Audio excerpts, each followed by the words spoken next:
Hey guys, King from VividChim here, just editing the VOD for episode 2 of the VividChim podcast. Noticed there was a bit of audio desync again, but worse than last week. I'm not really sure what's going on. I'm trying to look into it a bit more. Probably something on OBS. Maybe one of the settings is a bit off. Probably my encoder. I'll have to give it a look, but I'm pretty sure I already had it right, but who knows, it could be anything.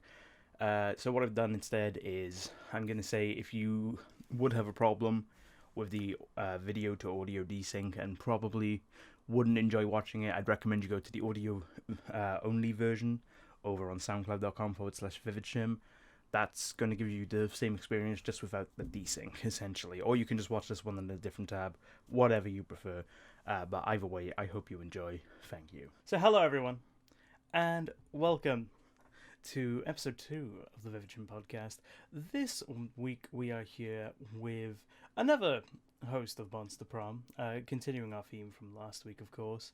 And on top of that, also the host of the Fireside Chat, another podcast which I'm involved with every single Sunday. Oh, well, we're going on our runs at the moment, 2 weeks in a row. That's pretty good. That's pretty consistent. That's more consistent than I've been with reviews in a long time. So there we go. Of course, it is Eric the Nomad, NomadEric, the Nomad. He has many names, but only one face. Many Eric, names, how are you? Many names, but they all kind of fit the same Yeah. moniker. I'm doing very good. The same mold. I'm doing well. Of course, we did one of these last week with Leply Plus. If you want to catch up on that, you can of course go over to the YouTube channel. We have the VOD up there. That's VividChim. Or you can go to the SoundCloud. I worked out how SoundCloud works. That was fun. I had no idea. But you can go over to soundcloud.com/VividChim, and we have the audio version up there. Video viewers, you're going to see some little differences going on right here. We've got a different overlay to last week because consistency. No, I wanted to make better use of the space that we had available to us. I feel like I've done a relatively decent job because last week was a bit all over the place, but that's just how it goes sometimes. I've also shaved. That's something. I don't look like I'm slightly homeless. I haven't. You have not shaved. I haven't. I I trim it back some, but I have not been. I don't think I have been fully shaved, like baby faced, in 3 years, 3 or 4 years now. It's been a very long time since I've gone clean. I'm constantly just like, do I keep it? Don't I keep it? Do I keep it? Don't I keep it? And I just kind of flip-flop back and forth. You know what I mean? It's just one of those things where I'm like, could I? Could I not? I don't know. If you are new to this, of course, the way that this show works is that we are going to have a few segments. This is our little intro where we just have a bit of banter back and forth. Then we're going to discuss some of the news headlines in the tech and gaming landscape. Then we're going to talk about a game of Eric's choice, which he's provided to the stream. I'll probably need to get some footage up for that to make it a lot more interesting for the video listeners. Audio listeners, you'll get the same experience either way. So there we go. And we'll wrap it up with a segment I like to call Shilling the Name Of. That's where Eric provides something that he just wants to shill in his life right now that he enjoys. And then we'll wrap up the show, and everyone can go to bed and enjoy their America Day celebrations, because this is the All-American special, even though I'm not American. It's still All-American Day. The All-American special. There we go. You know what? It still involves you guys. Yeah, all right? Maybe not in a positive way. We're like the pantomime villain to it, you guys. Exactly. If it wasn't for you guys, we wouldn't be celebrating this thing. That's how you tell yourself you are the American dream. If it wasn't for our determination to tax the ever-loving shit out of you guys because we had no money, and then France were like, "Hey, fam, we'll help you get out of British rule by giving you the money that we don't have." Who knows? Who knows what the world would be like now? Be a completely different landscape. But yeah, we're gonna go straight into the news.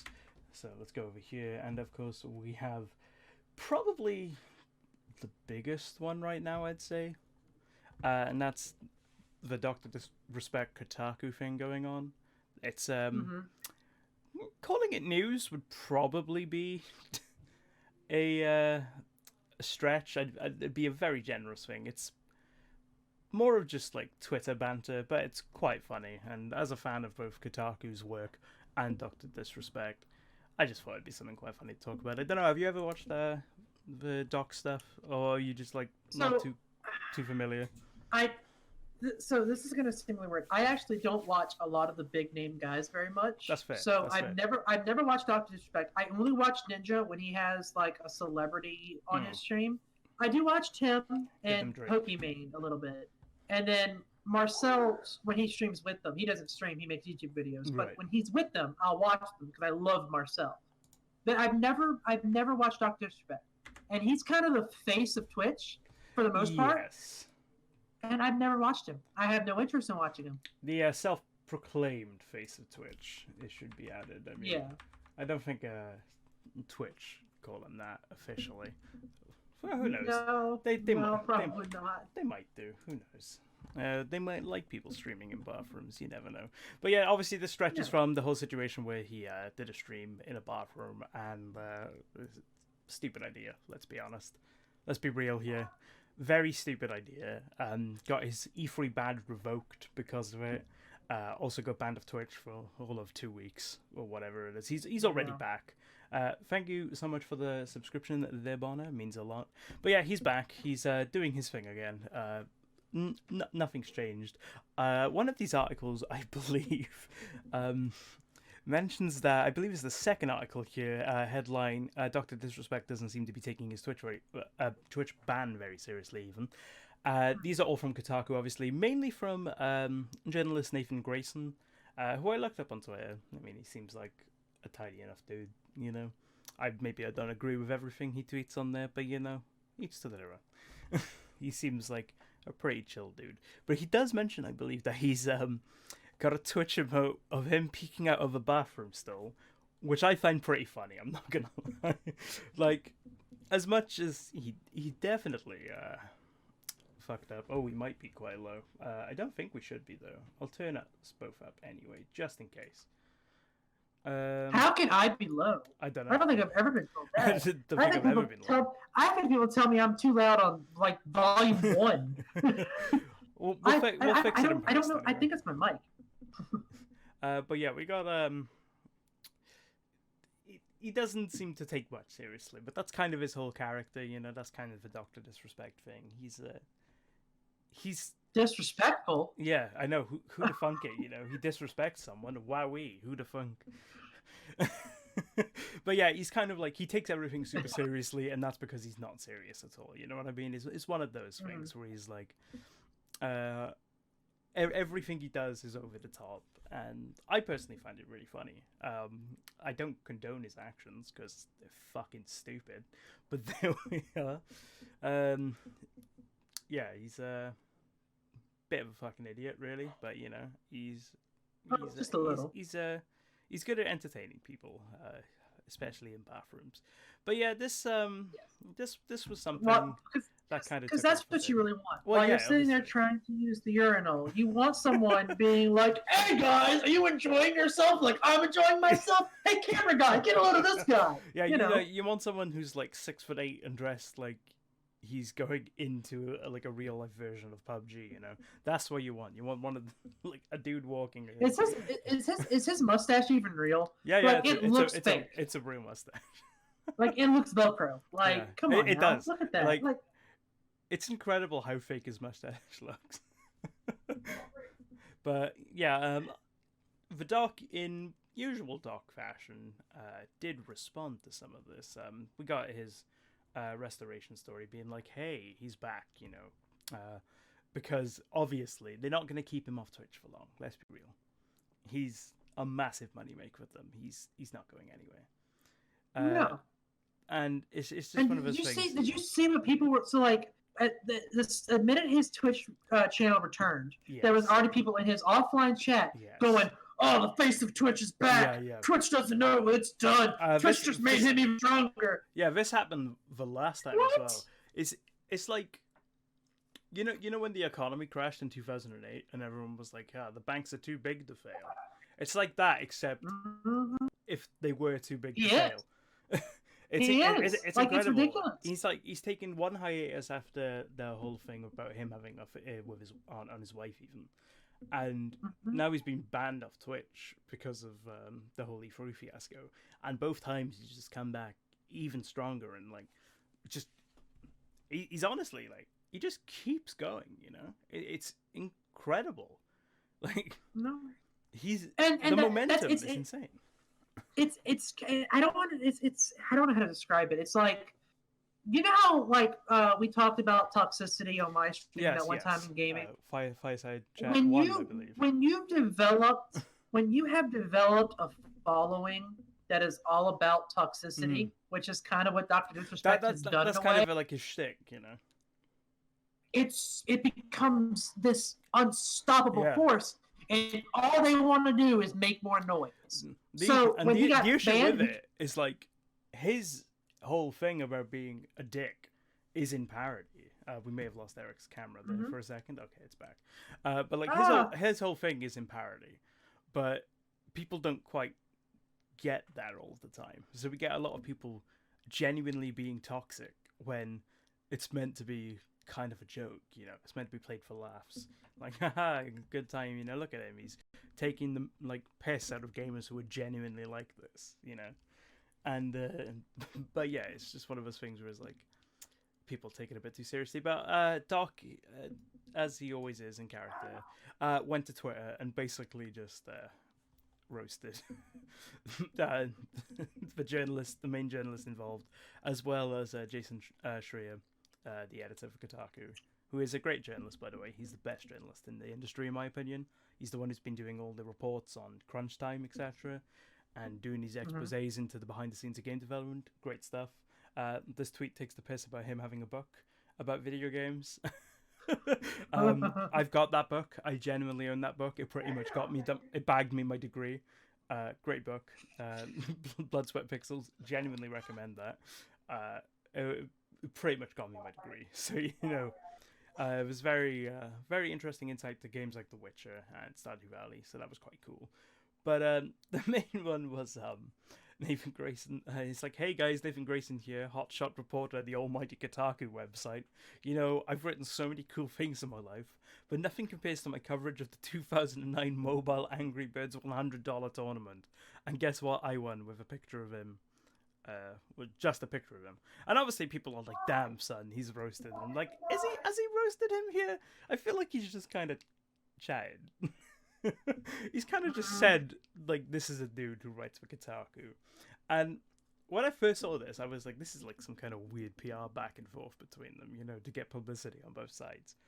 Because at the end of the day, if the doc mentions you, people are going to look at you, you know? And whether they look at you in a negative light or not, that's up to them. But they'll probably go there, even to leave a salty comment and then read something. And then be like, oh, damn, Kotaku are actually pretty good. Yeah. And the final article we got on this one, PR's everywhere, man. You can't escape it. Then we obviously have DrDisrespect apologizes for E3 bathroom stream on behalf of the DrDisrespect brand. This is also from Nathan Grayson, the Angry Birds connoisseur, as the doc put it, probably.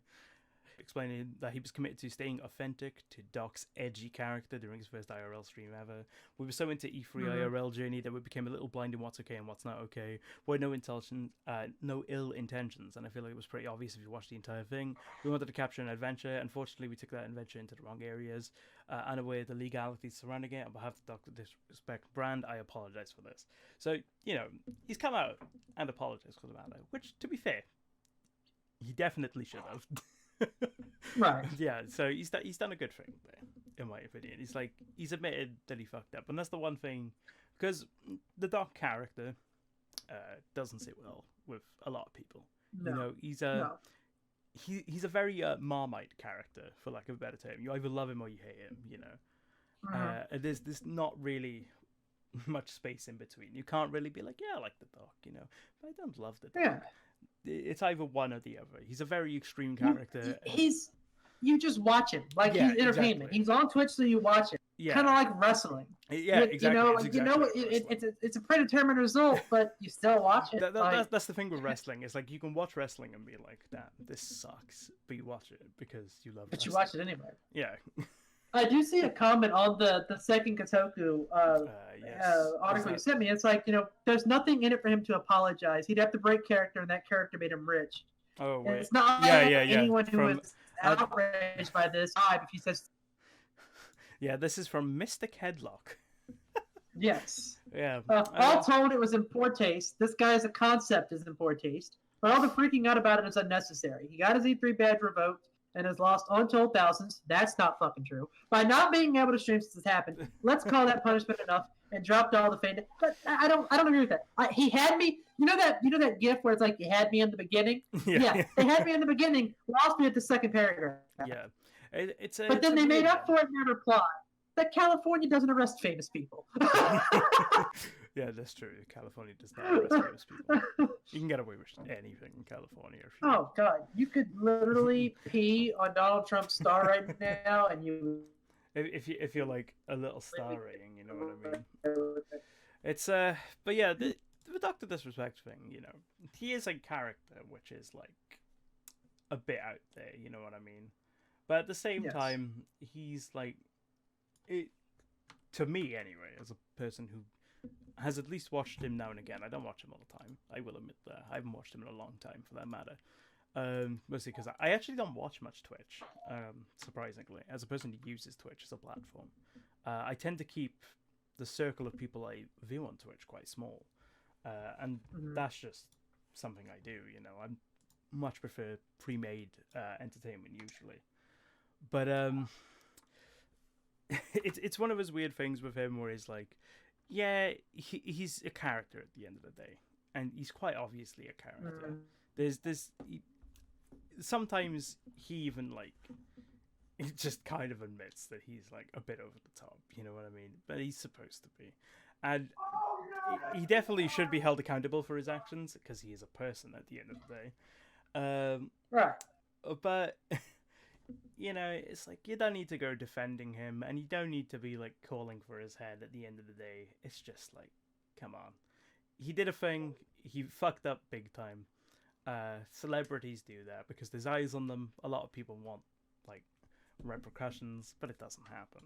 And now that can happen to you, ladies and gentlemen, because the ASA have deemed it. So you could be a celebrity with more than 30,000 social media followers. You can be a celebrity. This is great. But this is fantastic. I love this. They finally hit me with the. I've been looking for a target goal to reach, so I can sit there and go, I've made it. And these guys have finally given it to me. 30,000 social media followers. Can we hit it, Vivid? Can we hit that? It's so weird to like have such. Like, to have a statistic associated with fame, it's a very weird concept to have, you know? It's like... Well, yeah. Because how it really what about 30,000 necessitates you being a celebrity, you know? Like, why isn't 20,000? You know, that's still a large group of people. Why is it that number? Yeah, like you know it's a very specific number. I personally think it should be about consistent success, because you can have one viral video, because that's why I feel like YouTube did the whole. That's why I feel like YouTube did that whole, 4,000, watch time and 1,000 subscribers, because you can have one video and get the 1,000 subs, but then a year you might not reclaim that 4,000 hours. So and we've seen it. I can do something and get 30,000. You know. Yeah, we've seen it on the channel. You know, it's when we have the channels come on, it was like, I had this one video which was super successful. Now I've got like 100,000 subscribers, and ever since then I've not been able to do anything. And that's a genuine thing, you know what I mean? It's kind of crazy. But yeah, this is ridiculous, kind of. It is. So here's my question. So there's always this big thing about Twitter about getting the check mark, right? Getting verified. Yeah. You got to get that verified check mark. Yeah. Well, so 30,000 Twitter followers, for example, translates you to a celebrity in the ASA's eyes, which is the Advertising Standards Authority, by the way. If that gives you celebrity status in the ASA's eyes, shouldn't that also verify you for that check mark? Well, but what if I have it on there? Is the ASA going to bust my Instagram that has 49 followers? Yeah, I was going to say, because it's such a weird thing, because there's so many like different platforms, you know. I could have 30,000 people listening to me bullshit on Twitter, you know, but that isn't going to translate to my Twitch. That isn't going to translate to my YouTube. That isn't going to translate to my Instagram necessarily, you know? So it's like, am I a celebrity because I have it there? Am I a celebrity because I have it like as a, like altogether? Do you count the same people if they subscribe to me on multiple platforms? How does that work? Or like on Twitch, for example, how would it work there? Would you go off the followers there, or would you go off the subscribers there? You know, because followers are free on Twitch. But at the same time, are you really considered a celebrity if you want a part? I don't know if they have 30,000. I don't know if have too many 30,000 subs. I don't know too many of those. But exactly, but like, what would be considered that? Could you technically be a celebrity with one more than the other? If so, why? There's a lot of like very interesting like little nooks and crannies that when you look at this, is like this is a very peculiar thing to like.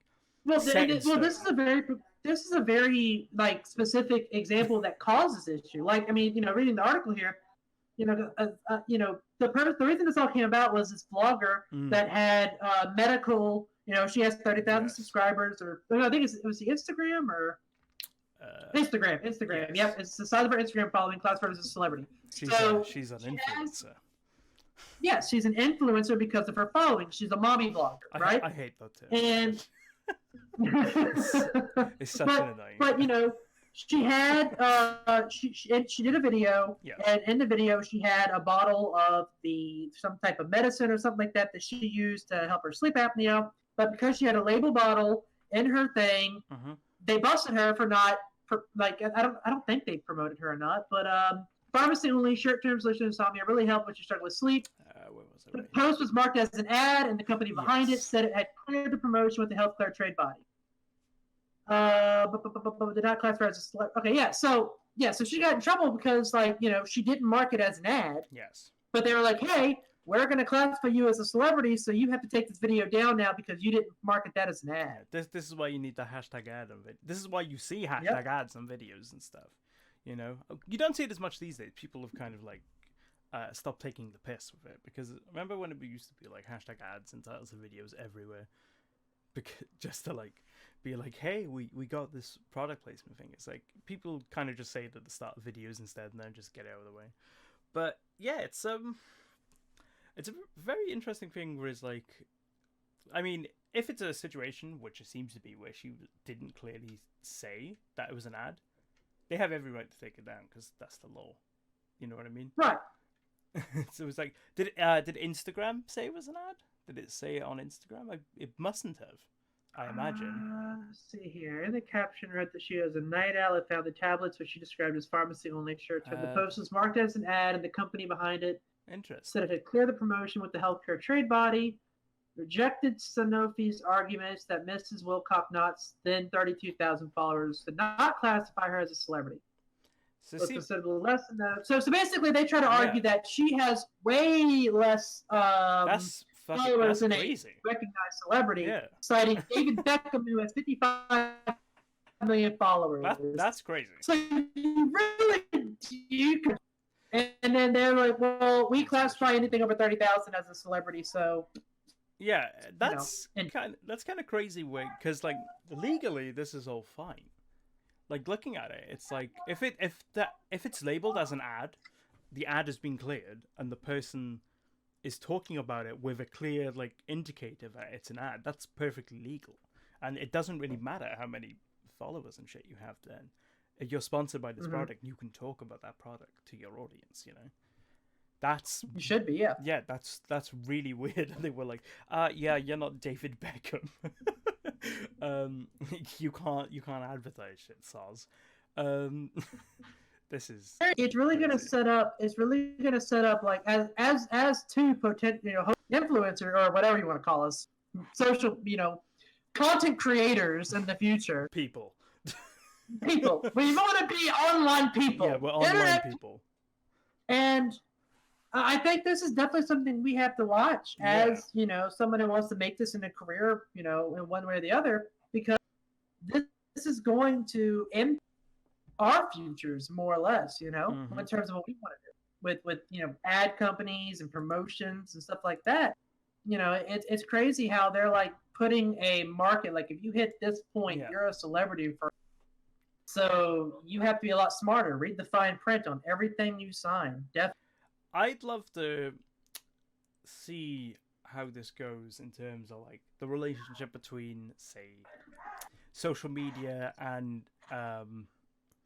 kids and mental health at the end of the day. That's my interesting part of this, because obviously already, because social media is so ingrained into our culture now, you get a lot of people like judging themselves based off their followers and stuff. Now, if you get like, say for example, I don't know, a kid who's like got 1,000 followers on Twitter or something, and you've got like 12 or whatever, you know, it's like you're gonna feel less important than that kid, and that's kind of like the argument a lot of people make. And now that we've got a physical number attached to importance in the public eye, you know, how's that gonna affect that kind of relationship with social media? You know, it's like, well, this person is so and so, you know, but you only need this much to be a celebrity by law or whatever. You know, it's so weird and interesting, and like the main weird part about it to me is just the fact that we've got a physical number associated with celebrity status now. That's such a weird little thing. But there we are. It's definitely on the positive side, like I said before, it gives us a target to hit. Like now we have, like I know, you know, we've had friends that have told us that you shouldn't focus on the numbers, but now we actually have a number to actually reach now. I was gonna say, you know, we always try and give advice to other creators within the Create You community, for example. We always say, don't focus on the numbers, focus on what you're making. But now we've got people trying to push numbers on us. As a very now it's like the algorithms are constantly changing, and now it's like, hey, now you need to focus on the number because you have to reach that to even be considered, you know, a celebrity. Like that's the number to hit. You hit that, you win. Or at least you won round one, win. if you will. But congratulations. Yeah, you win. Hello. You've won Here's Twitter. Your card. Here's your ad. Here's your hashtag ad card. Make sure you post it everywhere. You have to post it everywhere, otherwise you will be sued and probably go to jail. Right. So unless you're DrDisrespect, and then you'll just go to jail for a week and then come right out next and make more money afterwards. So people who also focus on the numbers are shareholders. And oh boy, there's been a situation with the games company Capcom and one of their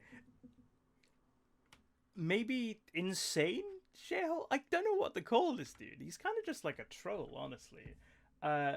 It's impressive the level of arrogance and kind of cluelessness with this. So apparently they did a meeting with shareholders recently, Capcom, where they were talking about kind of like the future of the company, what they're doing, etc., etc.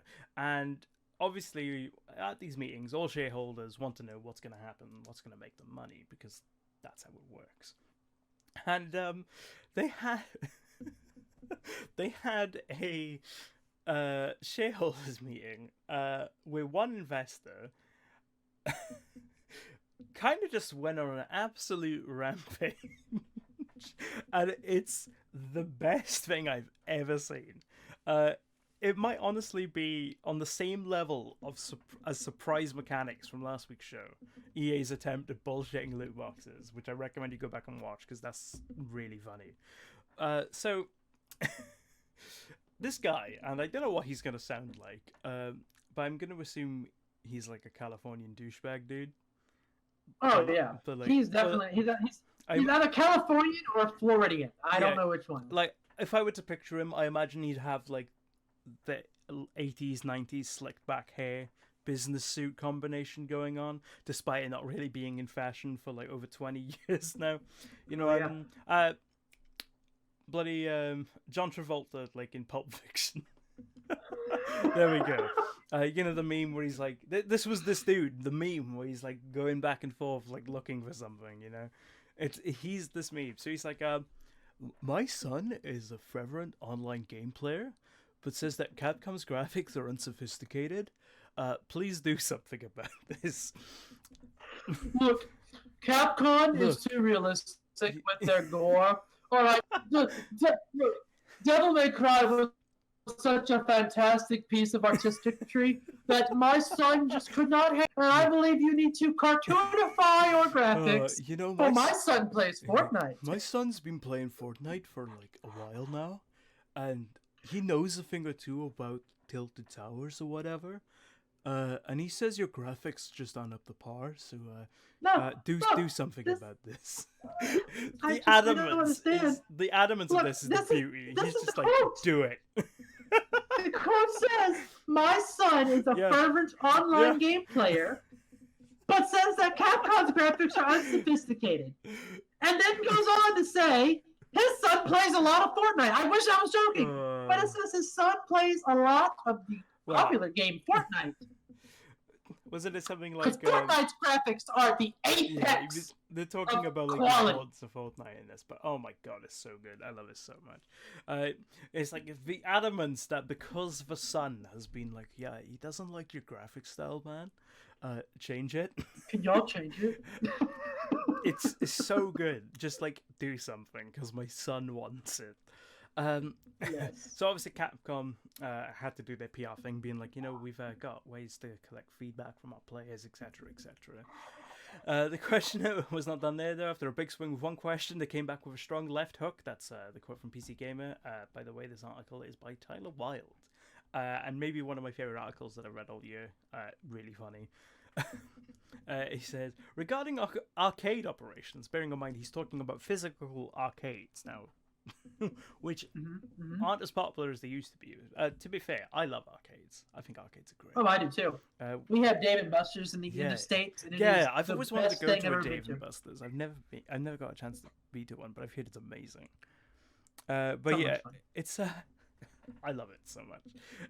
Like we have arcades here, but they're mostly like really cheap tourist attraction arcades where it's like you can get an ice cream and fish and chips on the pier and go into the arcade and play the penny slot machines. Maybe you'll win a prize. Who knows?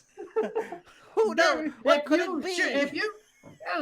You'll go ahead and shoot your little water shooter right in the clown's mouth, and if you win, you get this big ass bear. We have those basketball machines, the hot American sport that's coming around the corner. Everyone's playing it. Score as many 3-pointers as you can and win a bear or some shit. I don't know. That's the arcades we have here. It's very like carnival shit, But you hit the 3-point challenge, you can win. But sir, this is shorter than the free throw line. Don't worry about it. This one has Sonic the Hedgehog on it. Look, he goes fast. Throw the balls fast. Dad, they put the movie Sonic on these balls. Oh dear, but. Yeah, so it's like, regarding arcade operations, when my son was younger, arcade trading card games were popular, generating long lines to play. I would really like to see a comeback for arcades as a family entertainment option. I want you to invent an explosive hit arcade machine. Again, with like the 90s slang, is like, what need to make like... what I want an arcade machine like is explosive, real hit with the kids. I want flames on the side. Maybe make it like really edgy, to appeal to today's demographic. Yeah. And but yeah, why wouldn't Capcom go their way to do hit arcade machine? I mean, to be fair, I would play the hell out of some Devil May Cry arcade machine, right?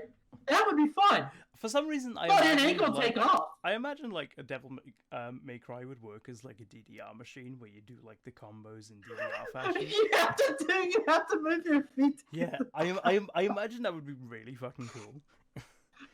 Oh god. But yeah, and then obviously to finish them off, he's not done. He gave them the jab. He gave him the hook. Here comes the uppercut. He says, "Have you provided any gift for the shareholders today? I want some original Capcom merchandise." Naturally, they said no. I love this. He was like, my son thinks your games look like absolute garbage, and then was like, can you do an arcade machine? And was like, give me free shit. Capcom were just like, can you like, no. you know what? This was like the perfect, like, this is like the perfect. The father hit perfect Gen Z here, and he was like, "Look, I want Fortnite graphics and an arcade machine, and even if I suck, I want free stuff." Yeah, so I want you to do like Fortnite, but in arcades that connects to other arcades around the world. And can I have a shirt for my son, please? Yeah, I want to play Devil May Cry with 100 people. Every time you hit DDR once or twice, you get a special gun. Yeah, yeah. And you have to be the last devil. You have to be the last devil crying, and then I want an actual gun. Oh yeah. And finally, of course, it wouldn't be a new segment on the show apparently without discussing EA. The lords and masters of us all, EA. Every time I say I'm never gonna buy another EA game, one goes on sale and I go, "Damn it! They're made by EA too. They make everything." So, this is from GamesIndustry.biz. This was an interview they did there. Christopher Dring is the publisher of this article, and so the EA CEO, CEO of EA. Oh my god. Oh, sorry. Executive Vice President. CEO was last week. Sorry.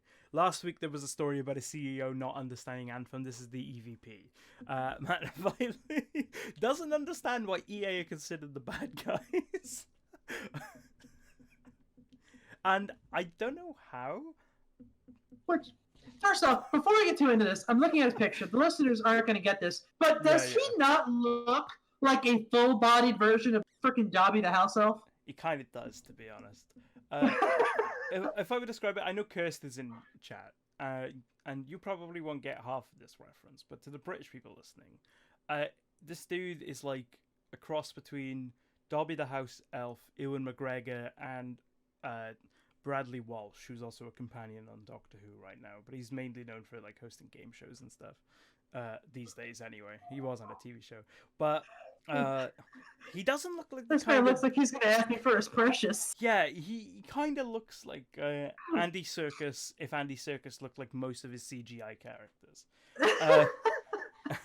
And that's not to knock the guy. I'm sure he's like a decent dude, but I'm sure he's fantastic. He just wants my money. Yeah, that's all he wants. Yeah, he just wants the money, and you can tell he wants the precious, the precious coins. But yeah, so EA is often considered to be the bad guy of games companies. People don't like them as a publisher. I've had a lot of problems with them in the past, so has many other people. Pretty much, the dude goes on to explain how he worked at like an awards show, and whenever EA was nominated for something, people in the crowd would audibly boo, which is fucking amazing. Like it's some kind of pantomime villain. They're just like boo. It's like I know you don't watch the NFL because it's an American thing, but every time the commissioner Roger Goodell gets on the stage, it's just a wave of boos. It's so funny to watch on TV. So yeah, last month, obviously we had E3, and next to EA Play, which was EA's thing, being like, "Hey, you know, we're not doing E3, but we are doing E3. Don't worry about it." It was this incredible thing. Also, by the way, I've just realized it's talking about cookies at the bottom. Fine, if you let me see more of the article, piss off. There we go. I hate all those pop-ups. They're really annoying, all of them. What the fuck is Windows XP in chat? Windows XP was like, back in the day, we had a computer which you had to like crank to get it to turn on the side, and it would load up with the archaic noise of someone dying in synthwave. Yeah, and that was Windows XP. You know, it was good. The more you ground the crank on the side, you know, to get the more power, you'd also get more experience points to level up your Windows, and that's how we got Windows 10 now. Yep. You know? Yes, Windows XP. That's why it was called exactly. XP. A lot of people kept cranking it, and then we eventually got Windows 10. Yep. And then the bigger the screen, the harder it was to crank it. Yeah. You needed. And then when you finally get at the cricket, you got 15 minutes to play your game before it does. It was a really biased system. You know. What are Windows XP sounds? I suggest YouTubing it. I could play them for you, but it would just make me cry. I don't want to subject my listeners to some of those So... If my computer, which currently runs Windows 10, hears Windows XP sounds, it will self-combust. I was going to say, that's how Skynet happens, isn't it? It's when Windows 10 begins remembering its past variations. The Windows 10 starts having post-traumatic stress disorder. Yeah. It's just like, Vietnam flashbacks, no! And then it rises up and kills us all. It just falls off my desk. Yeah, so, last month, next to EA Play in Los Angeles, we were showcasing new Star Wars and FIFA games. I haven't heard anything from that, honestly. I've heard brief little things from like the Star Wars, about a bunch of people being like, it's kind of okay, but it's not what the trailer showed us. And FIFA's just FIFA, so whatever. The publisher was revealing the latest developers who have signed on, the EA Originals. So, EA Originals is, in my opinion, the best thing EA does, by far. It's basically their thing for indie games. It's their way of publishing indie games, and all the profits from it, they still take money from them to cover the costs of like publishing them, etc., because they have to. But basically any profit off the costs of it being there, that all goes back to the developer, which is quite nice on their behalf. It's basically the thing they usually roll out when they're having a rough year. They didn't do it this year because they were trying something new with EA Play, but last year, essentially, a lot of people were very unhappy with EA because of the whole microtransactions thing. So they rolled out EA Originals and were like, not microtransactions, surprise mechanics. Well, I didn't use the term loot boxes because apparently that's something they don't do, even though they definitely do. But yeah. So, Bilby, EVP, its strategic growth at EA, says, 25 years at EA, and I still struggle with the external perception that we're just a bunch of bad guys. We love making and playing games. Unfortunately, when we make mistakes on games, the world knows about it because of its size and scale. As we got bigger, there is the concern that we had become disconnected from the new talent coming through. EA Originals, the opportunity, blah, blah, blah. He goes on to plug EA. Now, the issue here is nobody's saying that you're bad because of EA Originals. They're saying that you're bad because of everything else that you do. You know, you have a lot of stuff where it's like, let's put all these absolutely malicious systems, you know, in like Battlefront 2, which the launch of which was terrible. Although it's a much better game now, I will admit, as I did admit last week as well.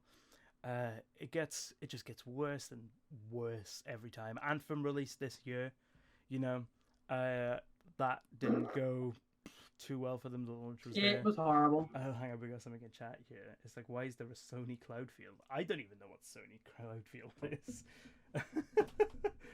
Yeah, I don't even know what that is. I think that might be a bit before my time, unless that's just like something which come and went. Don't do looks at Star Wars Battlefront 2 launch plus the rest. Exactly, you know.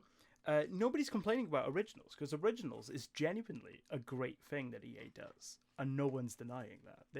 It's fantastic. But god damn it, EA, you just don't get it. They just don't get it. And obviously, this doesn't help the perception, because everyone's like, guys. What do you mean you don't know why we call you a bad guy? Yeah. You've literally won worst company in America multiple times, and we've explained it to you every single time. Yeah, let's see if you still ain't got it. We're positively paranoid about going to E3 to sign 100 games on that promise and not delivering it. If you make a promise and don't deliver, you're never going to get another chance because your name is going to be in the mud. While the independent games community is huge, it's relatively small when it comes to reputations. We invest a lot in changing the reputation of EA partners. Okay.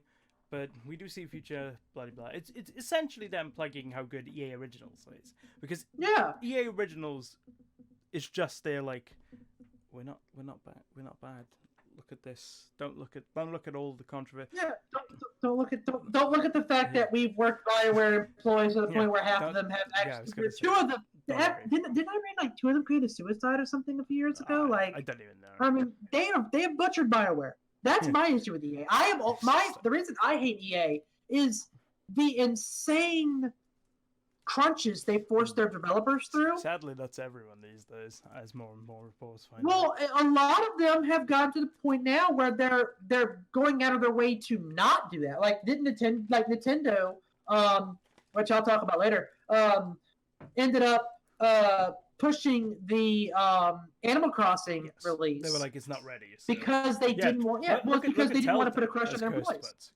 Telltale got so bad. Well, Telltale had more issues because it was just a really badly run company, honestly. But they put their people under a lot of pressure as well, and that just went out of business. But that was a much smaller scale. The thing is with EA, it's just like, this is kind of just, the way this came across to me, because it is just a plug for EA Originals of that, is them kind of just being like, hey, look at this thing, focus on this thing, don't look at the fact that we kind of just lied to the UK government a week or so ago about our loot boxes and our surprise mechanics. Don't worry about that, focus on this, instead. But yeah, it's... What can you say? I'm sure by next week we'll get something incredible from them. Here's something that really I can't believe I'm reading this. This is the ultimate pound chess move for EA, and it's a quote. I mean, we didn't call it EA Originals because of Netflix Originals, because we named it before that. It's a very similar idea. I know that people in the film and movie industry that retired 15 years ago and are now coming back because they're being given finance and creative freedom to make more movie content. I'm pretty sure the same thing will happen in gaming. So they're pretty much saying that because EA Originals are doing so good, this is going to put more creative and financial freedom onto game developers. We're doing the world justice. We're doing the Lord's work.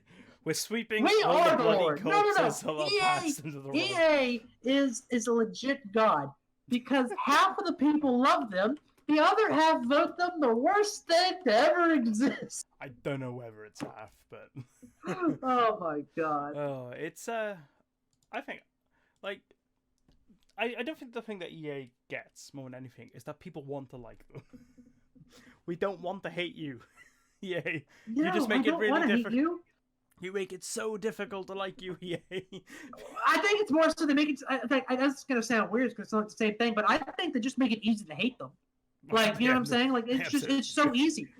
It's so easy. It's like FIFA. It's like the difference between going back to what we were talking about before. It's like the difference between DrDisrespect and Ninja. Like, Ninja doesn't do anything wrong. It's just like, I really want to like you, Ninja, but for some reason I can't. But with DrDisrespect, it's like, dude, I just hate you. Like, you make this too easy. Like, come on now. It's too easy to hate them. To be honest. Like, I mean, on one end, let me put this though. I'll spin this around somewhere. Where do you think gaming would be at if it wasn't for E3 doing this? Because the gaming is constantly in the news, and because of E3, we're getting stuff like Nintendo. No, I'm sorry, E3, not EA. EA, sorry, yeah, EA. Because of EA, E3 is where it all comes out. Yeah, E3 is where this all came out at. But because of EA doing what they do, Nintendo is doing what they're doing. So now Nintendo looks like the golden child because we make sure all of our developers have plenty of time and they get to see their families and we don't lock them with chains around their ankles like EA does, and they're not working in windowless buildings like the EAs apparently are. I've discussed Nintendo so much time. My favorite thing about Nintendo per se, it's just they don't care about the rules of the games industry, and I kind of love it.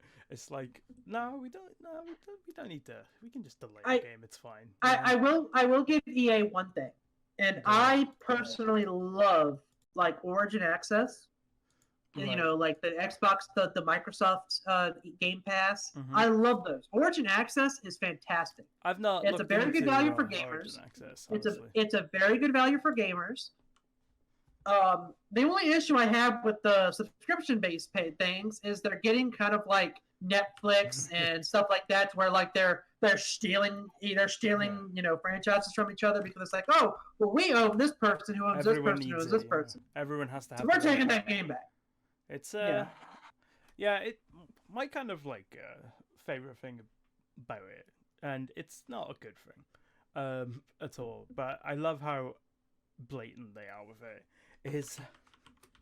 And it's gonna sound dumb, but it's the way they did it with Anthem. It's how they launched Anthem with their different bloody tiers of that goddamn service, where they were like, oh, if you've got Origin Access, you can play it 4 days early or some shit. But if you got Origin Access Premium, you can play it 5 days early. It's like some shit like that. I was like, come on now. It's almost like pay to win at that point. It's like, you can be better than all of your friends if you just give us more money. Give us more of your money, and you'll be better than everyone. I kind of love it, to be honest.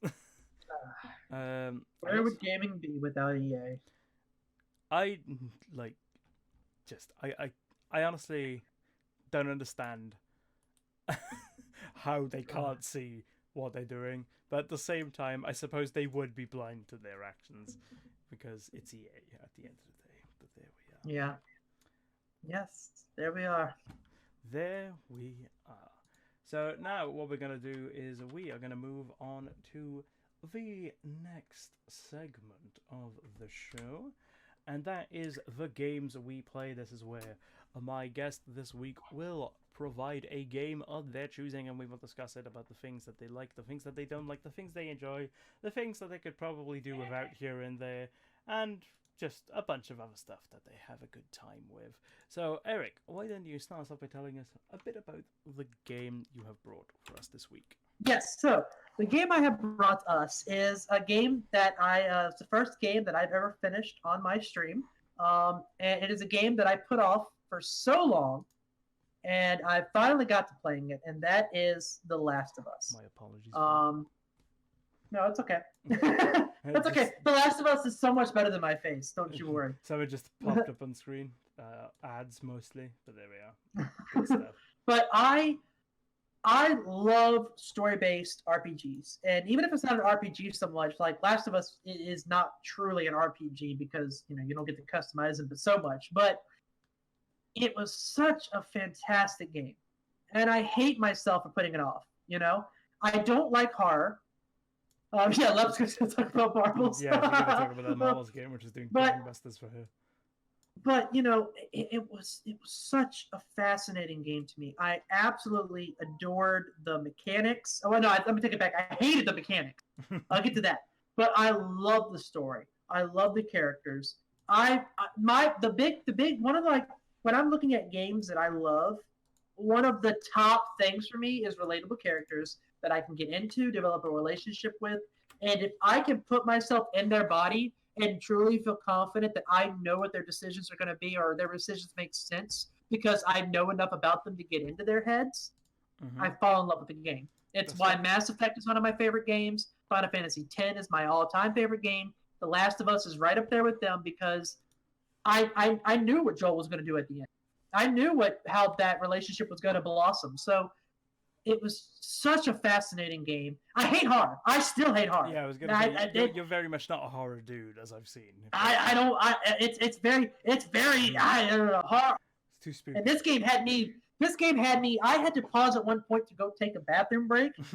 When I did not have to go to the bathroom when I started that level. It got that bad. But it was fun. Like, the story was so good, I was able to see past the horror. And that was something I had never experienced before. Like, I've never finished a Dead Space game. Because I can't get past the horror in it. This game, the story was so good, the horror didn't bother me as much.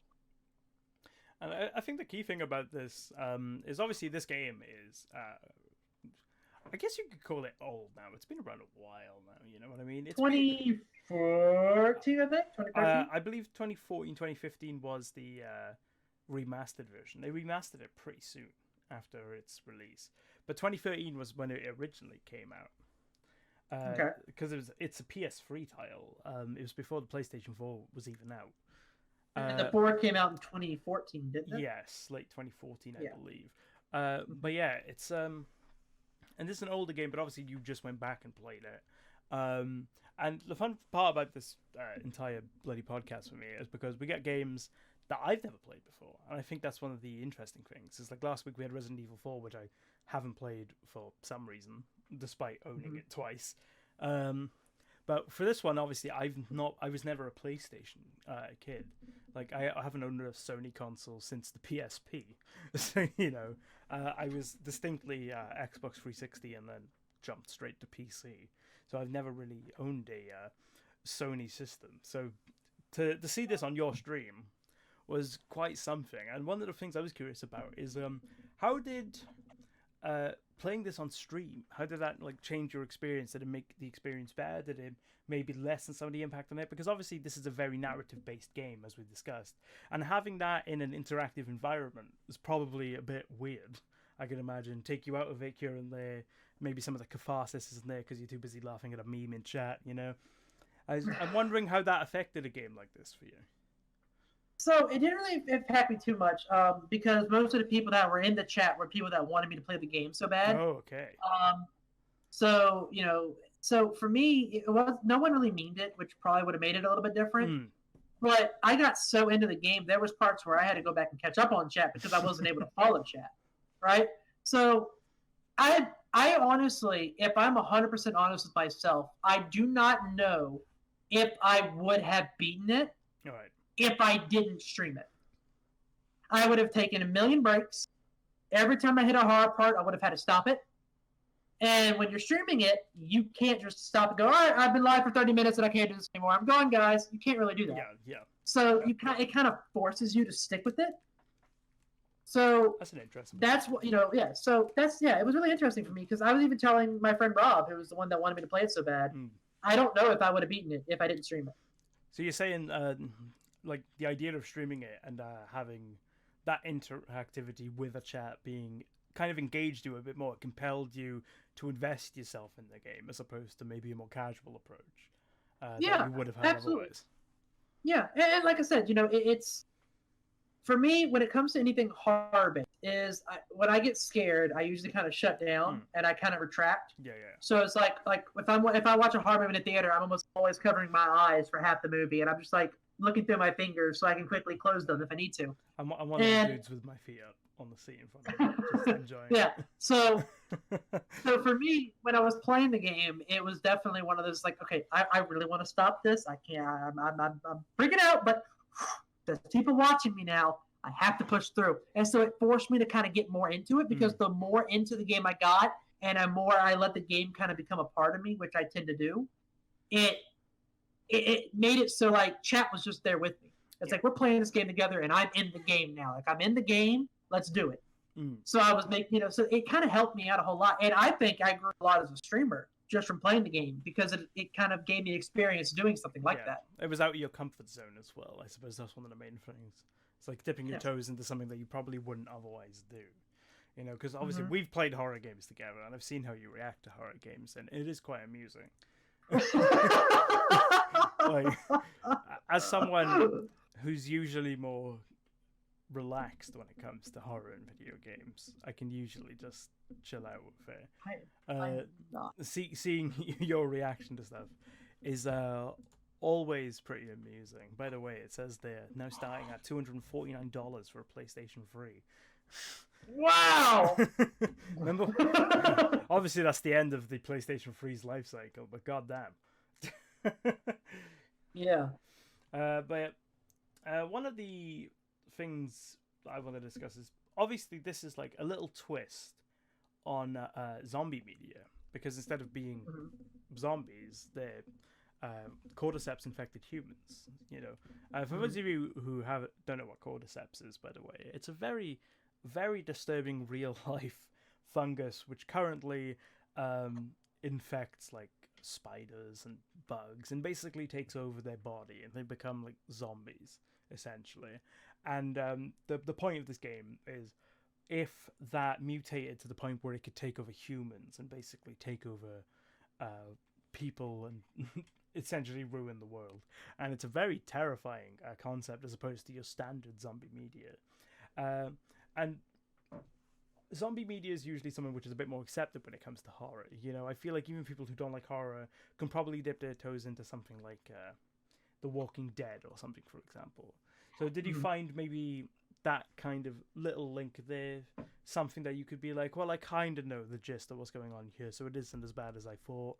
Or were you just kind of like, nope, the entire time? You mean sort of like okay, I've watched Walking Dead, so I kind of get that. Yeah, I've already got a familiarity to it. It's like you kind of know what you're getting into with this kind of stuff, because zombie media is often, it has its beats, you know. It's kind of like every kind of medium, you have your beats, and you can kind of be like, okay, so this is because of this, because it's like this, you know.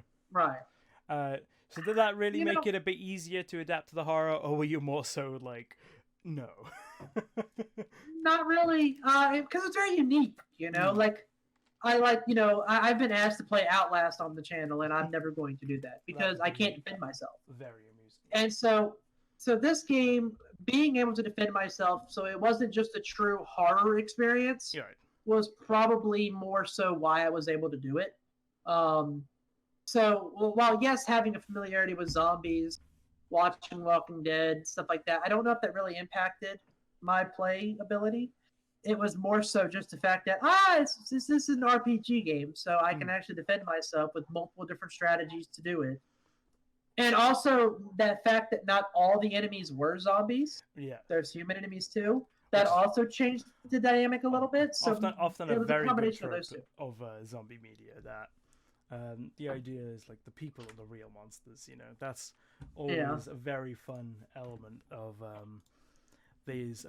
Obviously, the one thing I noticed when I was watching your streams, because as I've mentioned, I'm not familiar with this game. I did actually go to an art exhibition where I got to see basically the behind the scenes of this game, and I wish I would have had some stuff prepped, but it's all on my phone, and my phone doesn't like getting stuff off of the phone, so that's a bit of a problem for me, sadly. Otherwise, if I can, I'll probably put it in the VOD on YouTube, on the YouTube channel VividChim. I'll probably maybe add some stuff there to show you some of the concept that they had available and some of the behind the scenes stuff, and that was incredible. One of the things I noticed and they had on display, and I don't even think I got something of this, but it was really impressive, was the performance, the acting in this, and it's maybe it is top notch. Yeah, like I'm not sure whether I would say it's maybe the best I've ever seen in a video game, because I can't think, but it's definitely up there from what I've seen. The performances are incredible in this game, and that's what makes this game kind of stand out compared to so many others, is that all of the characters are compelling, they're performed excellently, you know.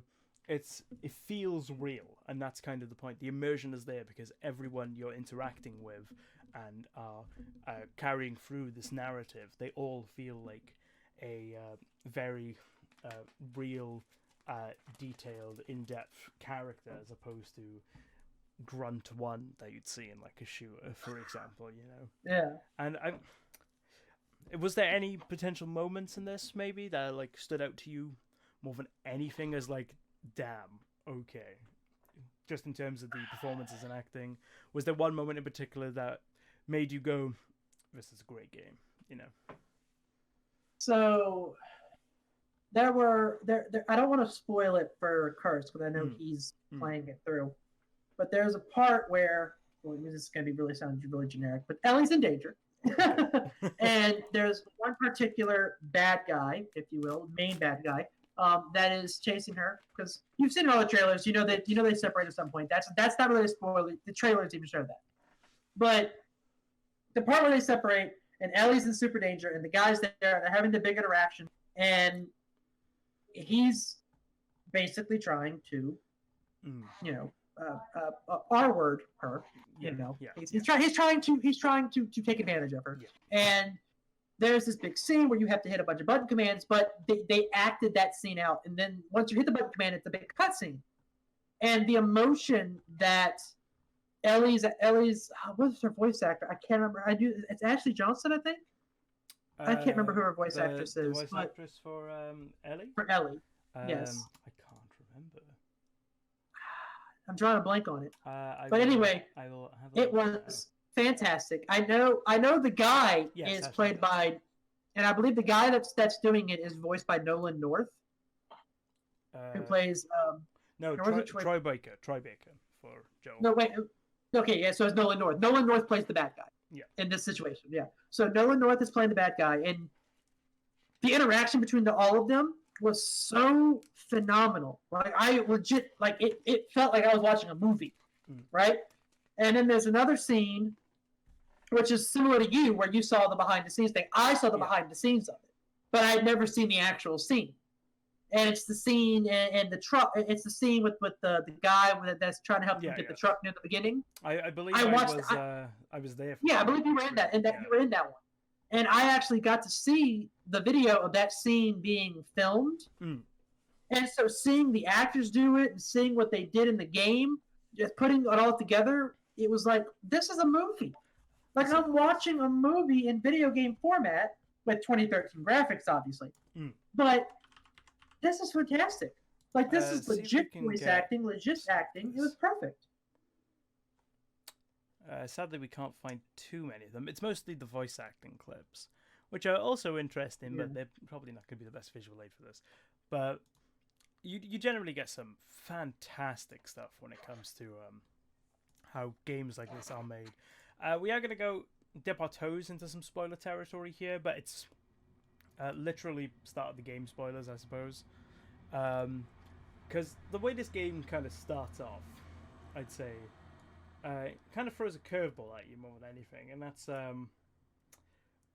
where Joel's wife Sarah gets killed. Or when Sarah gets killed, even, sorry. Right at the start. Yeah.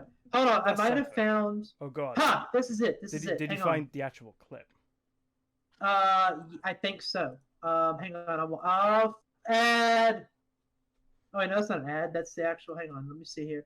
Okay, so this is the scene that I was talking about. Right, okay. All right, so this is... I'm going to share it to you right now. Okay. Do you want to put it in Discord? Or you want to put it in Discord? Just put it in Discord. I can get it.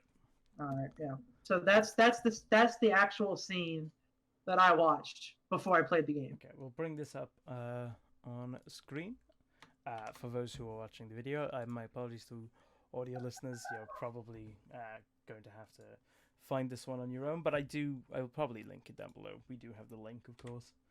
Okay, let's bring that back up. But yeah, the beginning of this game where Sarah gets killed. How did that... Oh no, this. Oh, this. I don't know if this is that same. No, this would be different. This is different. I'm wondering how that kind of impacted, because that's kind of out of nowhere. You know, it's like it's a very sudden thing. Yeah. It kind of sets the tone for the entire Joel and Ellie relationship going forward. But I'm watching this scene again, man. This was so good, you know. Like look at and then you see this and how they're acting it and how they're motion capturing it, and it's God. This is why I want to be an actor and a voice actor, just so I can do something like this. Like this man is fascinating to watch. This man is pointing a Nerf gun at her. And then they turn it into such a God! I love digital editing. Yeah, it's so much. Watching video games without the actual video game stuff over the top of it and just looking at the motion capture and stuff is hilarious, quite frankly, because everything looks ridiculous. You know, it's a man like these are people in like wetsuits with ping pong balls taped to them, essentially, just like putting on a performance that you could see in a movie. You know, it's some real good stuff with that, but goddamn. It's so good, dude. It's so good. We'll let this finish up here. You know, sadly we don't have the audio on, just because, you know, we don't want to have too many audio streams coming in here. It gets a bit convoluted, a bit all over the place. You know, I want to keep it very simple. But the one I saw, I believe I also saw you stream this as well, was the scene where you're stealthing through a city and a bunch of parked cars and people are hunting you down instead of the infected. And I got to see the things like the AI pathing, the way the little animations, the facial animations, how they queue them up, how they work. It's all incredible, and the level of detail. And this is something that Sony in general have continued doing in their games. The amount of detail that goes into this stuff is absolutely incredible. The amount of love and attention that goes into every little aspect of the things that they do is something to behold, honestly. And it's definitely not anything to turn your nose up, you know. One final thing I do want to mention. Gotta get that T-pose in there. Pretty sure that's a meme somewhere. One final thing I'd want to go into is, of course, they've announced the sequel for The Last of Us. We got The Last of Us 2, which already has been announced. So I'm wondering, having now played The Last of Us, this classic game which everyone has kind of agreed that they love because it's one of the best ones, yeah. How are you going to approach maybe a Last of Us 2? Is it high on your agenda right now? It's extremely high. It's extremely high on my agenda. It was one of the reasons why I played it was because, all my friends are like, oh, we can't wait for Last of Us 2. We're going to pre-order. We're going to get it since it comes out. And I was like, well, as someone who wants to take the stream game seriously, as someone that wants to become a streamer full-time maybe one day, I should probably pay attention to some of the big releases that are going to coming out that I could possibly capitalize on. And I didn't want to play The Last of Us 2 without obviously playing The Last of Us 1 because they are directly related. So I was like, well, if I'm going to do it, I got to play The Last of Us 1. We should also mention that these games are made by Naughty Dog. And if you don't know who Naughty Dog are, they are responsible for the incredible Uncharted games as well, which I actually have played. I've got to play Uncharted 3. I haven't got a chance to sit and play the other ones. Hopefully I will because I really enjoyed Uncharted 3. And more importantly, in my opinion, they're responsible for Crash Bandicoot, which is pretty much my childhood. So there we go. They go from Crash Bandicoot, where you're playing as this goddamn orange bandicoot spinning around collecting Wumpa fruits with a probably racist tiki mask following you around. To go from that to fungus zombies trying to kill you and your surrogate child, that's quite a leap in maturity for this company. Very much so. Yes. Very much so. But, yes, we're obviously going to go on to our next little piece now as we wrap this up. We're going to go into the segment of the show I like to call Shilling in the Name of. And the whole point of this is we're going to shill one item a piece, something that just we really enjoying in life right now. It can be absolutely anything. A movie. Last week we had Lepley plug a webcomic that she's been enjoying recently. I myself plugged a Wi-Fi booster which I bought off Amazon, which has really helped me out. So there we are. It can be literally anything that you enjoy. So Eric, what have you brought to plug? So I am plugging one of the best purchases I have made this year, and that is the Nintendo Switch. The Nintendo This has been easily the best purchase I have ever made this year. I didn't realize how much I was going to love the games that are on here. And I got Xenoblade Chronicles 2 recently. That game's fantastic. I'm seeing why everyone loves that. The new Fire Emblem game comes out for it. The new Pokemon's going to come out for it at the end of this year. And I think it's weird. I even have NBA 2K19 on it, which sucks when I put it on the dock. It's not formatted good for TV, the Switch version is. But it is formatted beautifully for the mobile version. It's probably the only game for the Switch. Yeah. I would noticed that because Yeah. Because I was trying to play it on my TV this morning, and I was like, there's motion blur, and I'm like, I can't even shoot the ball properly. But when I play it on the mobile version, it's formatted perfectly. Everything is fluid. Everything is beautiful. Every other game I can play on the dock just fine. Right. It's just that one specific game. It's just that one specific game. It doesn't seem to be formatted for the big screen version. That's very, very strange. I wouldn't have thought that at all. I'd have thought maybe the handheld version would suck for that. Well, I suppose kind of like the entire point for the Switch is its handheld thing. It's the fact it can do both. So I guess you'd focus on the more gimmick side of it to make that good. But yeah, what games have you got on it that you've been enjoying? Because you mentioned it briefly. Obviously, you have NBA, as you just talked about, and you mentioned that you have got a Switch and have been enjoying playing it to unwind after work or after streams before you go to bed.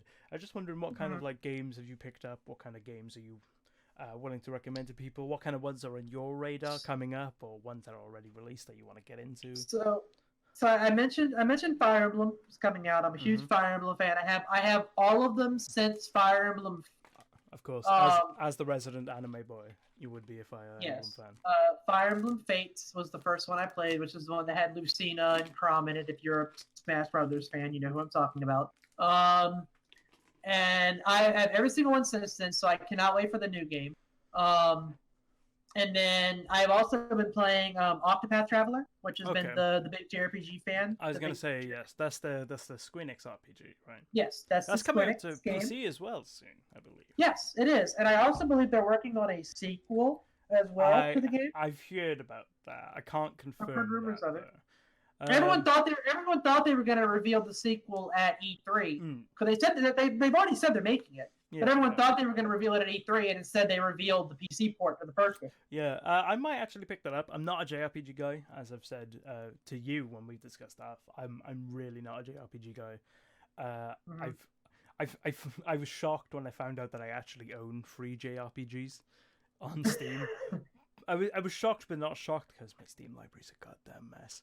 But it was incredible. I was like, wow, I actually have a legit JRPG. That was incredible. But the art style alone on that one is what interests me more than anything, because it seems very unique, combining the more modern art style with obviously the sprite-based traditional like Final Fantasy JRPGs and stuff.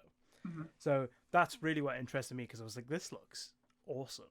I love. So Octopath Traveler, I think the story of it is really weird, because it's an interesting story because all 8 people have their own individual story, and while they travel together, none of the stories, at least from what I'm at, I'm only on like chapter 2 for all the characters, none of the stories interact. So, like, for example, if you're doing the dancer's story, like if you're going to her chapter, the cutscenes only feature her. Even though you got a whole party of 7 other people with you, they only feature her. That's interesting. And then when you go to fight, everyone else joins in the fight. And I thought that was really interesting. So you're basically telling 8 different stories. I suppose that would make sense. You're going down 8 different paths. It's an octopath and you're a traveler. I guess that's where the name comes really from. Interesting. But it's a really interesting concept. It's something that I thought was very unique. Because usually, even if you could have 8 different stories, but maybe they all intertwine at some point, or they interact or something like that. The only thing I feel like the game is missing that I love from JRPGs, which is why I don't play it quite as often as I would, I kind of play it off and on, is because of that, you don't have a lot of party development, and you don't have a lot of character development between characters. It just kind of seems like which is a big draw for me for JRPG. The stories are incredible. They're very deep. They're very detailed. They're very emotionally taxing at times. And there's 8 of them, which is nice. But I would give the game, if I had to rate it, I'd probably rate it an 8 because of the lack of character development. But the big thing about it is the different play styles, the different play styles all 8 characters have. Right. So your parties get very dynamic. You have to kind of strategize different areas. You could probably use different party members for, which makes it really fun gameplay-wise. Gameplay is very enriching, and the stories themselves are really good. It's just that party development that I feel like I'm missing. What about any other games we got? Maybe like obviously the big hitters as it shows on screen, because that's the ones they sell on Amazon. You have your Mario Karts, your Mario Bros, your Mario Parties, anything with Mario. Super Smash Bros, Legend of Zelda. Obviously they got Mario Maker 2, but that's a newer one. Which I think that just came out, Mario Maker 2, maybe last That just weekend. came out. Apparently, from what I've heard about that one, incredible. Mario Maker 1, genuinely, Mario Maker 1 seemed like one of those games you'd buy a Wii U for. I never did it. I never played it. I never got to, mostly because I knew no one who owned a Wii U, and I wasn't willing to buy one. But it seemed like that kind of game which was good enough to warrant buying it if you were interested enough. But what kind of other ones, maybe like some hidden gems you have on there from, like, they have the Nintendo eShop, which is a big thing for them. Is there any like little gems, older games perhaps, that you're like, hey, this is available and more people should buy it, Being the Final Fantasy super fan that I am, they have recently ported all of the Final Fantasies to the Switch. Oh, really? I have not bought too many of them yet. But they, it's a bunch of JRPGs. I mean, they've got the one that I've seen recently that I was just looking at, and I'm actually looking at it right now as well, is this game called Clanad. I can kind of show it here. I don't know if you can see it on my screen or not because I don't know how the camera's going to pick it up. We see some anime. Yes. Okay, so it's kind of an anime style. It looks like it's more of a story based. Complex story, fascinating characters. It's not. I don't think it's like fighting. I think it's more like I haven't played it yet. It's I'm looking at it, but it's kind of it gives me Doki Doki Literature Club vibes, right? But hopefully with the less depressing undertones. Without the spooks. Yeah, because that game messed me up horribly. But it looks like it's more of a game, by the way. Beautiful game. If you haven't played Doki Doki, incredible game. I played the entire thing on stream, and I was like, "Holy shit!" Oh yeah. Doki Doki was to my YouTube what Last of Us is to my Twitch. It was by far the biggest game I ever played on my YouTube, and I was literally in tears at parts because it was like, no, what the hell, man? Like you can't do that. But it was a lot of fun. For some reason, we can't find a good enough thing. There's a lot of reaction videos to some of the stuff involving that, but I don't really want to just chuck some random dude's content on here. It feels a bit. Well, I did Doki Doki on mine, but I was talking about for that Clannad game. I was looking. Clannad. Oh, okay. But yeah, I mean, it's Nintendo, so it's going to have a lot of JRPGs, just like Steam always has. It seems like JRPGs and mobile type games, because the PSP had a bunch of them too. The PS Vita had a bunch of them.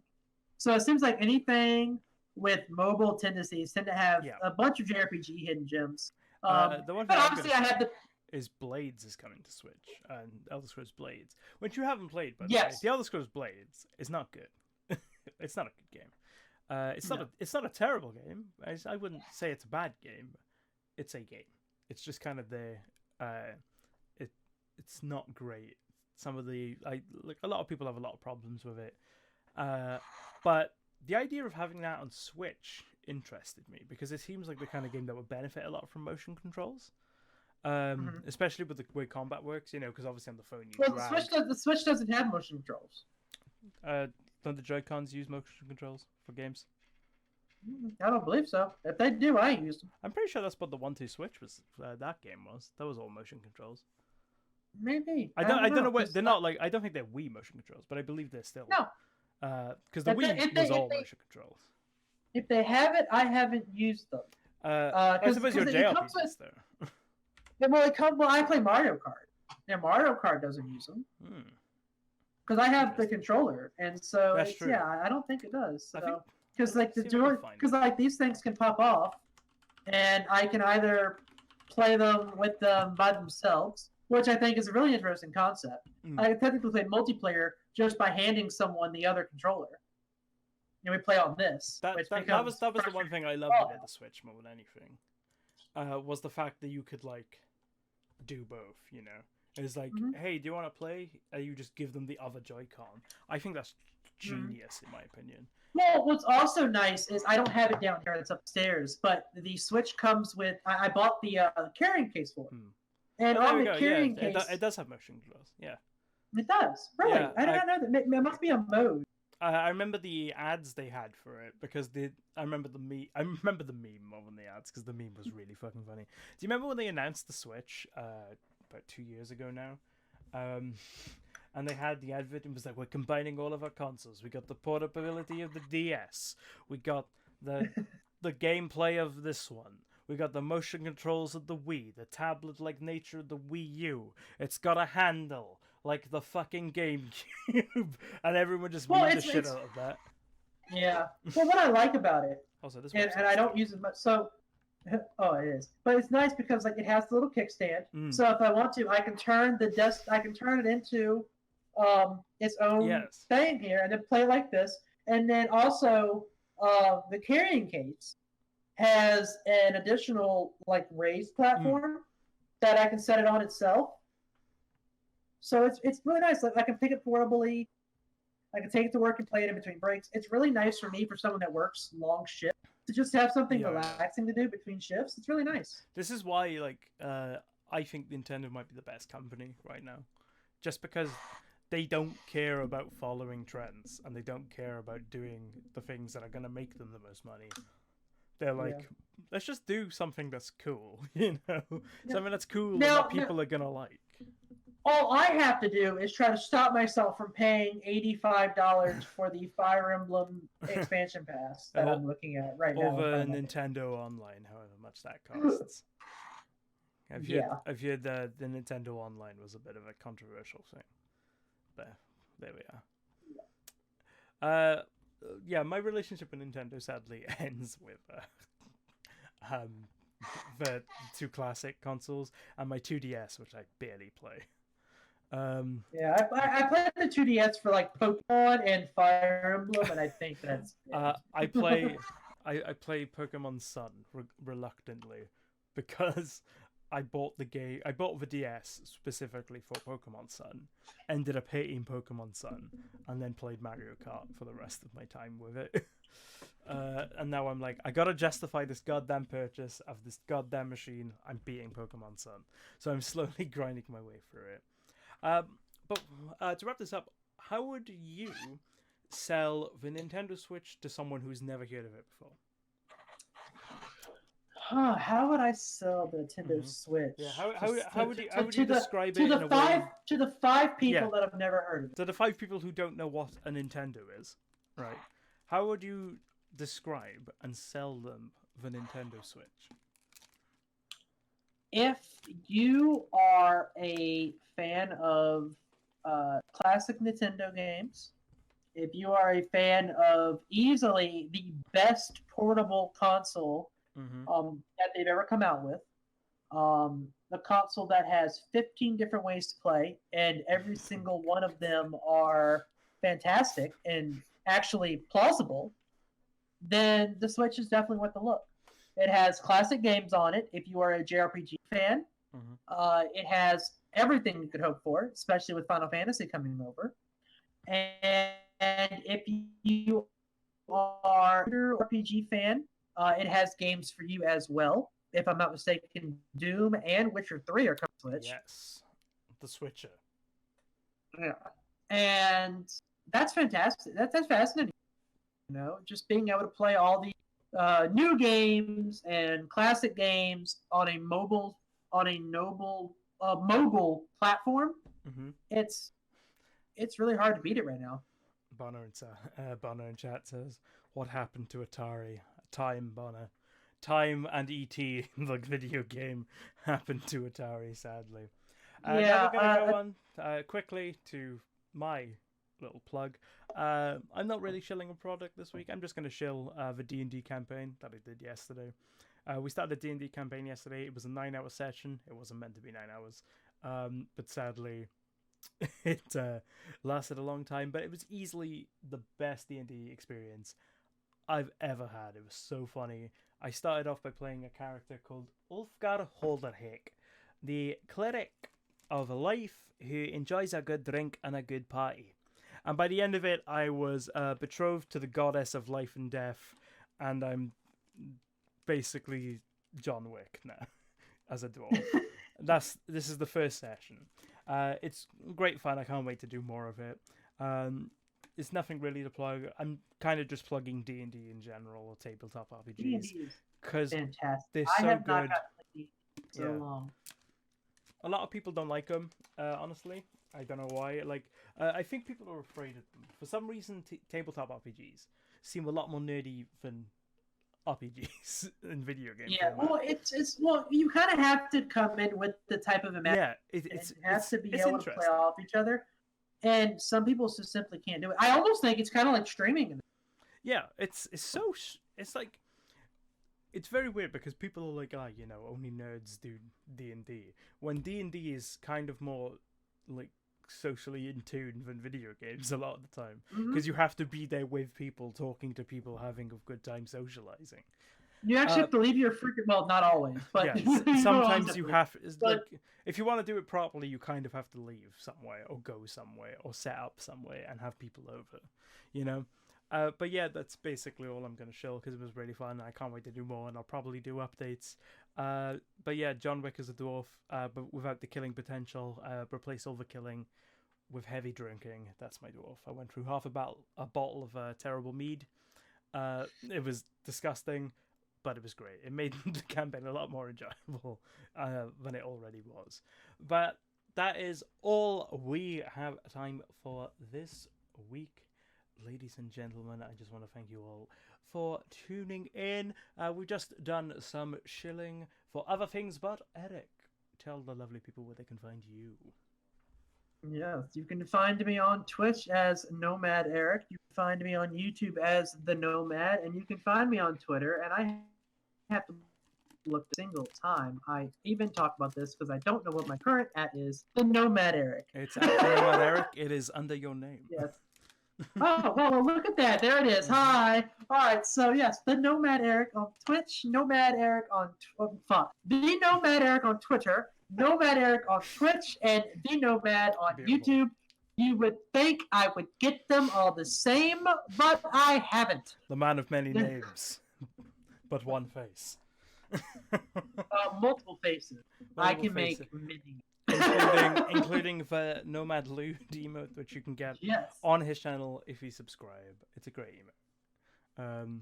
I've had a lot of fun using it when he's playing JRPGs because I don't know anything about anime, so I just spam it in chat usually. Everything is salute to him. Every time the typical flirty anime trope comes, he's just like, what is she gonna say? He's got the Nomad loop. Yeah. I got it prepared. Every time someone says anything, it doesn't even have to be the trope. As soon as someone says anything, it's in chat. You know. Wow, that monster is so big. Nomad loot. Yeah, it's all in chat.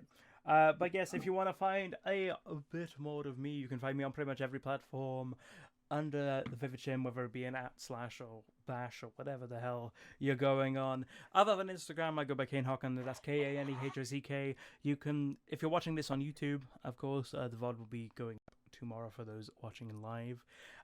So if you've missed anything and want to tune in, that's the best place to go. Unless you want the audio experience, then you can go to SoundCloud. But if you are watching on YouTube right now, click that subscribe button, click that like button, click that notify bell, because the subscribe button and like button don't really do anything anymore. Then if you're on SoundCloud, do a follow. Discover that follows are what the SoundCloud thing is. Last week, I forgot what they were. I didn't know whether they were follows, subscriptions, I don't know, someone stalking you or whatever. It could have been anything, but it's a follow. You can give us a like, leave a comment, all of that good stuff. And if you're on Twitch, you can give us a follow. And if you, for some reason, want to give me money, you can subscribe, get the wonderful Vivid Sigh emote, where I just look like I'm fed up with the world, which is my natural state of affairs. Thank you all for tuning in. Have a happy rest of Independence Day to any American viewers. If you're listening to the VOD, hope you had a great one. Hopefully you didn't have too much to drink. Please drink responsibly, and have a good evening. Goodbye, everyone.